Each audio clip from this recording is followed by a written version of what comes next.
Hello everyone, welcome to Ninestar Academy. कल मैंने आप लोगों को बताया था यहाँ पे कि कुछ बच्चे ऐसे हैं जो अभी भी वो अपना फ्रेश रजिस्ट्रेशन यहाँ पे कर सकते हैं, यानी कि उनकी जो कंप्लीट प्रोसेस है वो फिर से चलने वाली है और अगेन वो बिल्कुल न्यू रजिस्ट्रेशन कर सकते हैं। तो जिन लोगों ने, लेकिन ये मौका हर किसी को नहीं है। कौन इसके लिए एप्लीकेबल है उस सब के बारे में हम बात करेंगे। और अभी इससे पहले थोड़ा बात कर लेते हैं करंट स्टेटस के बारे में कि जिन बच्चों ने पहले से एनरोल कर रखा है यूपी स्कॉलरशिप में, उनका जो करंट स्टेटस है मैक्सिमम बच्चों का जो है कि वो क्या है, वेरीफाइड हो चुका है। ठीक है। और अभी भी कुछ बच्चे बचे हुए हैं और जिनमें से कुछ का अभी वेरीफाई होना बाकी है एंड जिनमें से कुछ का यहाँ पे रिजेक्ट होना कंपलसरी है।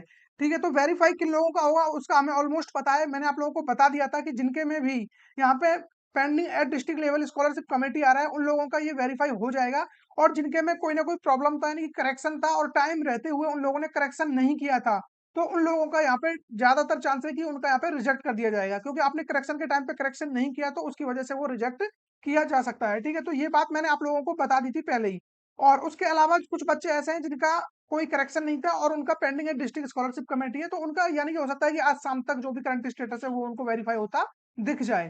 ठीक है। और कुछ बच्चे ऐसे हैं जिनके में सत्यापित नहीं किया गया है, कुछ इस तरीके का प्रॉब्लम आ रहा था, तो उनके लिए भी मैंने बोल दिया था कि उनके चांस ना के बराबर है कि वेरीफाई हो जाए, क्योंकि वहां पे यदि सत्यापित नहीं हुआ है तो फिर आपका कोई भी चांस नहीं बनता है। लेकिन यदि आप एससी एंड एसटी कैटेगरी से हो तो आप लोगों के एक अल्टरनेटिव वे है, उसके थ्रू आप लोग अपनी स्कॉलरशिप पा सकते हो। ठीक है। तो सबसे पहले मैं बात कर लेता हूँ जो भी एक शेड्यूल है पूरा, कि कौन लोग हैं कि जो फिर से रजिस्ट्रेशन कर सकते हैं और वो फ्रेश रजिस्ट्रेशन के थ्रू अपनी स्कॉलरशिप ले सकते हैं। तो जितने भी एससी एंड एसटी के कैंडिडेट है, और वो भी वो पर्टिकुलर जिन लोगों ने पहले रजिस्ट्रेशन नहीं किया था फर्स्ट फेज में, यानी कि जो फर्स्ट चरण हुआ था, प्रथम चरण, उसमें स्कॉलरशिप के लिए अप्लाई नहीं किया, उनसे डेट निकल गई या फिर जो भी रीजन रहा होगा, उनको पता होगा कि किस वजह से वो लोग अप्लाई नहीं कर पाए, तो उन लोगों के लिए ये फिर से एक मौका है। लेकिन इसमें कंडीशन ये है कि सिर्फ एससी एंड एसटी, सिर्फ दो कैटेगरी के लिए ये चीज एप्लीकेबल है। ठीक है। बाकी बच्चे जिनकी डेट थी वो यही डेट थी जो कि ऑलरेडी चल रही है फिलहाल। तो अब हम बात कर लेते हैं एससी एंड एसटी का पूरा जो भी एक कंप्लीट प्रोसीजर है, जो भी शेड्यूल है, वो क्या रहने वाला है, स्टेप बाय स्टेप मैं आपको बता देता हूँ। तो सबसे पहले आप लोगों को पता है कि आप लोगों को रजिस्ट्रेशन करना होता है, और जो रजिस्ट्रेशन की डेट है, यहाँ पे वो है आप लोगों के लिए 1 जनवरी से लेकर 31 मार्च। ठीक है। तो 31 मार्च तक ही आप लोग रजिस्टर कर सकते हो, जितने भी फ्रेश कैंडिडेट हैं यहाँ पे, जिन्होंने किसी भी रीजन बस वो अप्लाई नहीं कर पाए थे, डेट निकल गई थी। और यहाँ पे कुछ वो बच्चे भी अप्लाई कर सकते हैं जिनका मैं अभी आपको बताने वाला हूँ। यहाँ पे जस्ट कुछ बच्चे हैं जो मतलब कि उनको वहां पे स्कॉलरशिप नहीं मिली थी, लेकिन वो इसके थ्रू स्कॉलरशिप अपनी ले सकते हैं।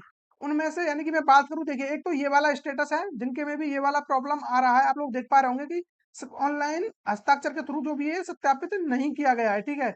जो इस कैटेगरी के बच्चे हैं वो फिर से अपना फॉर्म फिल कर सकते हैं, क्योंकि ये प्रॉब्लम उनका नहीं था, वो पर्टिकुलर किसी कॉलेज या यूनिवर्सिटी का प्रॉब्लम था। तो कॉलेज वाले इस चीज को अब वो अपने सुधार कर लेंगे और ये प्रॉब्लम आपको आगे देखने को नहीं मिलेगा। ठीक है। ये बच्चे एनरोल कर सकते हैं इसमें। इसके अलावा जिनके में भी ये वाला प्रॉब्लम आया है कि application form finally submitted but not received by an institute, ठीक है, इन बच्चों का फॉर्म जो कि कॉलेज या यूनिवर्सिटी को नहीं मिल पाया है, तो ये बच्चे फिर से अपना रजिस्ट्रेशन कर सकते हैं, लेकिन कंडीशन एससी एसटी का वो होना चाहिए, क्योंकि इनका यहाँ पे कोई भी करेक्शन नहीं आया, यहाँ पे कोई भी प्रॉब्लम देखने को नहीं मिला है, तो आप फ्रेश रजिस्ट्रेशन यहाँ पे कर सकते हो। और एससी एसटी के जितने भी कैंडिडेट है उनका कुछ भी प्रॉब्लम रहा हो, आप ये मान के चलो उनका रिजेक्ट हो रहा है, जो भी हो रहा हो किसी रीजन बस, तो वो उन्होंने इस टाइम पहली बार अप्लाई किया था और वो रिजेक्ट हो चुका है, तो आप फिर से यहाँ पे अप्लाई कर सकते हो। ठीक है। आपको एक दूसरा मौका दिया जा रहा है, ये मौका हर किसी को यहाँ पे नहीं दिया जाता।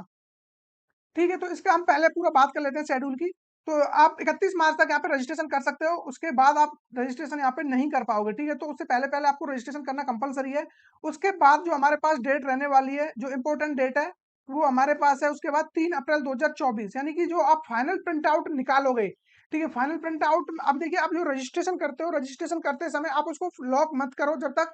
ठीक है। लॉक नहीं करोगे तो आप कुछ भी वहां पे करेक्शन वगैरह कर सकते हो, इवन आप वहां पे कितनी भी मल्टीपल टाइम्स वहां पे रजिस्ट्रेशन कर सकते हो, यदि आपने उसको लॉक नहीं किया है तो। और अगर जो आपने उसको लॉक कर दिया तो उसके बाद आप उसमें करेक्शन नहीं कर सकते। ठीक है। तो 31 मार्च तक यदि आप लोगों ने उसको लॉक नहीं किया है तो आप लोगों को एक फाइनल जो भी टाइम दिया जाता है वो है आप लोगों के लिए 13 अप्रैल 2024। ठीक है। इस डेट तक आपको हर हाल में अपना प्रिंट आउट निकालना होगा, जो भी एरर है उसमें उसको सबको सुधार करने के बाद फाइनल प्रिंट आउट निकालने से पूर्व 3 कार्य दिवस में। ठीक है। तो आप लोगों को ये चीज कर लेनी होगी 3 अप्रैल तक। उसके बाद जो आप लोगों को हार्ड कॉपी कॉलेज में जमा करनी होती है, जो उसकी आप लोगों के लिए डेट है, वो डेट भी फिक्स है यहाँ पे 8 अप्रैल तक आप ये चीज़ें कर सकते हो, यानी कि जो हार्ड कॉपी है, उसको कॉलेज में आप लोग 8 अप्रैल तक हर हाल में आपको वो सबमिट कराना होगा। अब जो ये शेड्यूल है, ठीक है, ये हो सकता है कि आने वाले समय में चेंज हो जाए, लेकिन अभी के टाइम के लिए यही शेड्यूल है, तो आपको इसी के अकॉर्डिंग चलना होगा।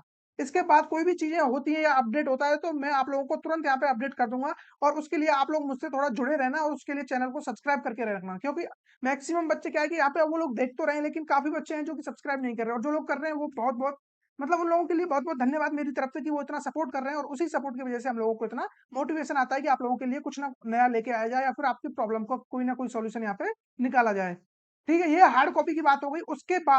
उसके बाद हम बात करें, जो नेक्स्ट स्टेप आप लोगों का रहने वाला है, वो होगा आपका शिक्षण संस्थान द्वारा आवेदन पत्र को ऑनलाइन सत्यापित एवं अग्रेसित करना। यानी कि 15 अप्रैल तक कॉलेज उस फॉर्म को आगे फॉरवर्ड कर देगा, ठीक है। वो फॉर्म यूपी स्कॉलरशिप की वेबसाइट पे अगेन वो फॉरवर्ड हो जाएगा। मैं आप लोगों को एक बार थोड़ा-सा ब्रीफ में बता देता हूँ कि पूरा प्रोसीजर होता कैसे है। देखिए, जब आप ऑनलाइन रजिस्ट्रेशन करते हो, ठीक है, अपने हैंड से आप जब रजिस्ट्रेशन करते हो, तो उस टाइम पे रजिस्ट्रेशन करने के बाद वो सबसे पहले जो भी वेबसाइट है, वहाँ पे आपका डेटा गया, और वो जो रजिस्ट्रेशन होता है, वो डेटा पूरा सबसे पहले आप लोगों का कॉलेज के पास वापस आता है। ठीक है, तो कॉलेज या यूनिवर्सिटी के पास वो डेटा आपका वापस आएगा, और वो डेटा कॉलेज वाले उसको वेरीफाई करके कि आप लोगों ने जो डिटेल्स डाली हैं, जो आपने मार्क्स, परसेंटेज, जो भी चीज़ें फिल की हैं, अटेंडेंस वगैरह, वो करेक्ट है या नहीं है। कॉलेज उस चीज़ को वेरीफाई करके, और जो भी चीज़ें होती है, या फिर कॉलेज का जो एक्चुअल डेटा है, उस डेटा को कॉलेज आगे फॉरवर्ड कर देता है कि पर्टिकुलर बच्चे ने ये चीज़ें डाली हुई है, ये इसकी सब कुछ सही है, और वो उस डेटा को आगे फॉरवर्ड कर देते हैं। अब उसके बाद कुछ बच्चों का ये होता है कि कॉलेज जो डेटा फॉरवर्ड करता है, उससे जो लोग वो फिल करते हैं वो डिफरेंट होता है, तब उनका करेक्शन देखने को मिलता है। जो हम लोग बात करते हैं कि करेक्शन आता कैसे, तो करेक्शन की शुरुआत यहीं से होती है, जब हम कुछ डेटा डाल देते हैं और कॉलेज अपना डेटा अलग भेज देता है, आगे फॉरवर्ड कर देता है, तो वहाँ पे वो मिसमैच होने लगता है। इसकी वजह से वो प्रॉब्लम अकर होती है। ठीक है, तो ये बात हो गई यहाँ तक कि कॉलेज उस डेटा को आगे फॉरवर्ड कर देगा, और उसके बाद हम लोग बात करें, यानी कि जो हमारे पास नेक्स्ट डेट रहने वाली है, वो है आप लोगों की 16 अप्रैल 2024 से 26 अप्रैल 2024। इस डेट को क्या होगा, विश्वविद्यालय एफिलिएटिंग एजेंसी जिला विद्यालय निरीक्षक द्वारा वास्तविक छात्रों का सत्यापित करना एवं अपात्र छात्र पाठ्यक्रम के संस्थानों को ब्लॉक करना। यहाँ पे क्या होता है, 16 अप्रैल से लेकर 26 अप्रैल तक ये चलेगा। जो भी कॉलेज या यूनिवर्सिटी एप्लीकेबल है स्कॉलरशिप के लिए, उनको वो फिल्टर करके एक साइड रख लेते हैं, एंड जो इसके लिए एप्लीकेबल नहीं है, उन सबको वो ब्लॉक कर देते हैं, और वो जो कॉलेज है वो आप लोगों को ब्लैक लिस्ट में देखने को मिल जाते हैं, जो कि यूपी स्कॉलरशिप की वेबसाइट पे भी आप लोग देख पाते होंगे। जो लिस्ट आप लोगों को दिखती है कि ये सभी के सभी कॉलेज ब्लॉक कर दिए गए हैं यूपी स्कॉलरशिप की वेबसाइट से, तो वो वही डेटा होता है जो कि यहाँ से वो फिल्टर किया जाता है। ठीक है, उसके बाद जो आप लोगों का होगा एनआईसी द्वारा स्क्रूटनी। अब जो बच्चे पुराने हैं, जिनका रिजेक्ट वगैरह हो गया है, वो लोग इस सब चीज को समझ पा रहे होंगे पहली बार में, लेकिन जो बच्चे बिल्कुल फ्रेश है, उन्होंने रजिस्ट्रेशन नहीं किया था और वो पहली बार ये चीज कर रहे होंगे, तो उनके लिए ये टर्म थोड़े नए लग सकते हैं, लेकिन एक दो बार आप लोग ये वीडियो देखोगे या कोई और डिफरेंट वीडियो देखोगे, तो आप लोगों को ये सारी चीजें समझ में आ जाएंगी। ठीक है, तो 16 अप्रैल से 25 अप्रैल तक आपकी स्क्रूटनी होगी, जो कि एनआईसी स्क्रूटनी बताते हैं इसको हम। इसमें क्या होता है कि जो पीएफएमएस सॉफ्टवेयर है, वो सत्यापित करता है कि जो डेटा है, या फिर आप लोगों का जो भी बैंक डिटेल्स है, वो जो आपने डाली है, उस डेटा को वो चेक करता है कि जो भी डिटेल्स हैं ये सही है या नहीं है। उसमें आप लोगों का जो भी आप डिजी लॉकर से अपने अकाउंट नंबर को वेरीफाई कराते हो, आधार से आप सीड कराते हो अकाउंट को, ठीक है, जो एनपीसीआई बोलते हैं उसको हम। तो उस टाइम पे जो भी डेटा आप लोगों ने डाला है, उस चीज को वो वेरीफाई करता है कि ये पर्टिकुलर बैंक अकाउंट इनके आधार कार्ड से लिंक है या नहीं है, उस चीज को वो वेरीफाई करते हैं पीएफएमएस सॉफ्टवेयर से। ठीक है, ये चीजें 25 अप्रैल तक हो जाएंगी आप लोगों की। उसके बाद आप लोगों को 26 अप्रैल से लेकर 14 जून तक एक डेट और देखने को मिलेगी। इस दिन क्या होगा, जनपदीय समिति द्वारा शुद्ध डेटा लॉक करना। अब जो उनको फिल्टर डेटा मिलेगा, आप लोगों की स्क्रूटनी होने सबके बाद जो भी डेटा मिलेगा, उसको वो लोग लॉक कर देंगे कि ये डेटा अब हमारे काम का है। ठीक है, उसके बाद आप लोगों को एक टाइम दिया जाएगा, और ये सबसे ज्यादा इंपॉर्टेंट डेट जो रहने वाली है, वो ये डेट है 26 अप्रैल से आप लोगों की 3 मई तक। ठीक है, 26 अप्रैल से 3 मई तक आप लोग यहाँ पे कोई भी करेक्शन आया है, जो भी चीजें हुई है स्टूडेंट के लेवल पे, वो चीजें आप यहाँ पे करेक्ट कर सकते हो, जिसको आप बोलते हो कि करेक्शन विंडो कब ओपन होगी। तो आप पहले से ही पता करके रखो कि जो भी आपकी 26 अप्रैल से लेकर 3 मई तक आपकी करेक्शन विंडो ओपन होगी। इसके बाद आप लोग यहाँ पे कुछ नहीं कर पाओगे। ठीक है, तो वही चीज है जो कि अभी इस टाइम जो फर्स्ट चरण चल रहा है, प्रथम चरण में आप लोगों का जो भी ये जो करेक्शन विंडो ओपन थी, ये 12 अप्रैल से, सॉरी 12 फरवरी से 15 फरवरी तक के लिए ओपन हुई थी। अगेन ये जो द्वितीय चरण होगा, इसमें आप लोगों की 26 अप्रैल से लेकर 3 मई तक ये चीजें होंगी। ठीक है, तो इसके बीच में आपको हर हाल में अपना करेक्शन वगैरह करना होगा, यदि किसी बच्चे का आता है तो, लेकिन आप कोशिश करना है कि कोई करेक्शन ना आए, क्योंकि बाद में दिक्कत बहुत होती है। उसके बाद आप लोगों का जो भी छात्रों द्वारा सही आवेदन जमा करने हेतु संस्थान द्वारा पुनः अग्रेसित करना। जो डेटा आप लोगों ने एंटर किया है, जो करेक्शन किया है, वो आपको फिर से कॉलेज में जमा करना है और कॉलेज उसको आगे फॉरवर्ड करेगा। ठीक है, 7 मई तक कॉलेज उसको वहाँ पे अगेन फॉरवर्ड कर देगा। उसके बाद क्या होगा कि एनआईसी द्वारा फिर से आप लोगों का डेटा जो है वो फ़िल्टर किया जाएगा, फिर से चेक किया जाएगा कि जो इन्होंने डिटेल्स डाली है, क्या ये बिल्कुल करेक्ट है या फिर नहीं है। ठीक है, तो 8 मई से 16 मई तक ये सब चीज़ें चल रही होंगी। अगेन आपका डेटा फिर से होगा। उसके बाद जनपति समिति द्वारा फिर से डेटा लॉक किया जाएगा। जो डेटा नया आया है उनके पास करेक्शन के बाद, वो 14 जून तक वो बिल्कुल फ़िल्टर हो जाएगा।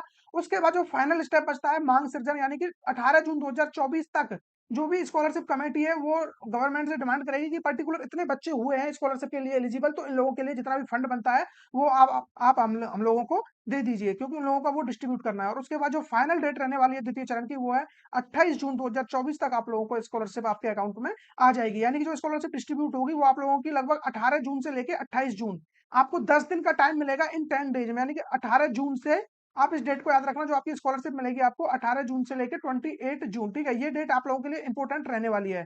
इस दिन आप लोगों की स्कॉलरशिप आपके बैंक अकाउंट में क्रेडिट हो रही होगी, ये चीज आप याद रखना। ठीक है, तो मैंने दोनों चरण का बता दिया। और जो प्रथम चरण के बच्चे हैं जिन्होंने, जिनका वेरीफाई हो चुका है, सब कुछ कंप्लीट है उनका, जो उनकी स्कॉलरशिप है उसकी भी मैंने डेट आप लोगों को बता दी थी कि कब आने वाली है। तो आप लोगों की जो डेट रहने वाली है वो 17 मार्च से, जस्ट 3 दिन बाद आपकी स्कॉलरशिप आपके अकाउंट में आना स्टार्ट हो जाएगी। आपकी जो 17 मार्च से, मैं प्रथम चरण के लिए बात कर रहा हूँ, 22 मार्च तक। ठीक है, अब यहाँ पे इसको थोड़ा आप एक्सटेंड करोगे तो ये अप टू 28 मार्च तक भी चला जाता है। ठीक है, कई बार ऐसा होता है कि स्कॉलरशिप देर तक आ रही होती है, लेकिन 17 मार्च से जो भी स्कॉलरशिप है आपके बैंक अकाउंट में आना स्टार्ट हो जाएगी। ठीक है, तो आई होप जितने भी बच्चों ने अभी तक फ्रेश रजिस्ट्रेशन नहीं किया है, किसी भी रीजन बस वो रह गए थे और एससी एसटी कैटेगरी में वो आते हैं, तो प्लीज वो फिर से अपना रजिस्ट्रेशन कर लें। विंडो अभी ओपन है। और इस चीज का आप देखो कैसे पता लगा पाओगे कि सिर्फ यही लोग रजिस्ट्रेशन कर सकते हैं। देखिए, जैसे ही आप यूपी स्कॉलरशिप की वेबसाइट पे जाओगे, तो यहाँ रजिस्ट्रेशन पे हम जैसे क्लिक करेंगे, तो यहाँ पे ये चारों फोल्डर खुल जाते हैं आपके सामने कि ये हो गया आपका ओबीसी, जो भी एससी एसटी वाले के लिए, ये ओबीसी माइनॉरिटी, एंड ये 9th एंड 10th के लिए। तो यहाँ पे देखिए, आप जैसे सपोज करो मैं यहाँ पे ओबीसी के लिए रजिस्टर करता हूँ, post matric other than inter. जैसे मैं यहाँ पे क्लिक करूंगा, ये बोल देगा कि ये साइट अभी नहीं चल रही है। मैं पेज पे वापस आता हूँ और अब मैं आपको चेक करके दिखाता हूँ यहाँ पे एससी एसटी वालों के लिए। जैसे मैं रजिस्ट्रेशन पे जाऊंगा एंड यहाँ पे ये जो भी विंडो ओपन होगी, यहाँ पे मैं अभी चेक करके आप लोगों को बता देता हूँ रजिस्ट्रेशन करके। अभी थोड़ा नेट का प्रॉब्लम आ रहा है। ठीक है, तो जैसे ही आप एससी एसटी वाले पे जाओगे, तो वहां पे फ्रेश रजिस्ट्रेशन के लिए आपको वो अलाउ कर देगा। और मैं अभी आपको करके भी दिखा दूंगा, जिससे आपको और ज्यादा यहाँ पे वेरीफाई हो जाएगा। ठीक है, तो ये मैंने जो भी डेट बताई है, इनको आप अच्छे से याद रखना, ये मोस्ट इंपॉर्टेंट डेट है आप लोगों के लिए। और स्कॉलरशिप कब तक आएगी ये आप लोगों को पता चल चुका है। और जिन बच्चों का अभी तक प्रॉब्लम सॉल्व नहीं हुआ है, उनका रिजेक्ट भी नहीं हुआ है और वेरीफाई भी नहीं हुआ है, प्लीज वो थोड़ा सा पेशेंस बना के रखें। उनके अभी भी चांस है कि उनका जो भी है वो वेरीफाई हो जाए, क्योंकि जो ये डेटा है इसको वेरीफाई होने में थोड़ा टाइम लगता है। मैंने आपको कई बार बताया है कि अप्रोक्सीमेट 24 से लेके 48 आवर्स तक का टाइम लग जाता है इसको अपडेट होने में। तो जिन बच्चों का 12 मार्च को उन लोगों ने काम किया होगा, तो उसके चांस है कि 12 मार्च का जो भी है वो आपको कहीं ना कहीं 14 से 15 मार्च तक वो अपडेट होता हुआ दिखेगा, क्योंकि तभी 17 मार्च से आपकी स्कॉलरशिप आ रही है। तो अभी भी एक बफरिंग टाइम है उनके पास करने के लिए, तो अब वो अपडेट हो जाएगा, उस चीज का आप प्रॉब्लम मत लीजिए। तो जैसे मैंने बोला था कि आप एससी एसटी के लिए रजिस्ट्रेशन करोगे तो इजीली हो जाएगा। देखिए, मैं जैसे यहाँ पे क्लिक करता हूँ, तो ये विंडो ओपन हो जाती है और आप इजीली यहाँ पे रजिस्ट्रेशन कर सकते हो। आई होप आप लोगों के सारे डाउट क्लियर हो गए होंगे। जिन बच्चों को मैंने बोला था कि आप फिर से रजिस्ट्रेशन कर सकते हो, तो उन बच्चों को पता चल चुका होगा कि वो कौन से बच्चे हैं जो यहाँ पे फिर से रजिस्टर कर सकते हैं। तो फिर आप लोगों ने जो भी चीजें की हैं, मैं उनको सब समराइज करूँ तो ओवरऑल निष्कर्ष यही निकलता है कि जिन बच्चों का वेरीफाइड हो चुका है उनको जस्ट स्कॉलरशिप का वेट करना है। और हाँ, एससी एसटी के लिए 2 बार स्कॉलरशिप आती है, मैं आप लोगों को बता देता हूँ। जिन्होंने दूसरी बार अप्लाई करो या पहली बार अप्लाई करो, आप लोगों को स्कॉलरशिप भी 2 बार मिलती है। जहाँ जनरल ओबीसी इन सबको, माइनॉरिटी वगैरह को 50,000 स्कॉलरशिप मिल रही होती है, वहीं उन लोगों को 1 लाख स्कॉलरशिप मिल रही होती है। ठीक है, तो ये उनके लिए कुछ एडवांटेज है। आई होप आप लोगों को सारी चीज क्लियर हो गई होंगी। तो मिलेंगे ऐसे किसी इंटरेस्टिंग टॉपिक के साथ, तब तक बने रहिए हमारे साथ।